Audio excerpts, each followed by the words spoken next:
اسی طریقے سے اللہ رب العزت نے فرمایا جب یہی ہار جیت تمہارے سامنے آ جائیں گے.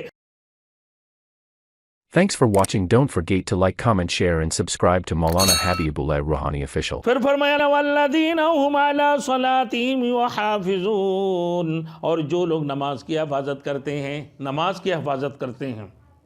والذین هم علی صلاتہم خاشعون، اور ایسے نماز پڑھتے ہیں جو خضوع کے ساتھ نماز ادا کرتے ہیں. وہ نمازی لوگ ان کے بارے میں فرمائیں کہ اپنے نماز کو حفاظت کرتے ہیں، نماز کو دائم و قائم کرتے ہیں، پھر گواہی کو اپنے سامنے پیش کر دیتے. گواہی ایسے دیتے ہیں کبھی جھوٹ اور فراڈ نہیں ہے، سچے گواہی، پھر اسی انداز سے گواہی پیش کرتے ہیں. تو وہ اس قسم کی کل قیامت کے دن اپنا میزان میں جا کر بیٹھ جائیں گے، وہی تمہارے الیکشن ہار جیت کا فیصلہ ہو جائیں گے. میرے دوستوں، اسی طریقے سے اللہ رب العزت نے فرمایا جب یہی ہار جیت تمہارے سامنے آ جائیں گے پھر تم دیکھو گے وَمَا لِهَذَا الْكِتَابُ لَا يُغَادِرُ صَغِيرَةً وَلَا كَبِيرَةً إِلَّا أَحْصَاهَا.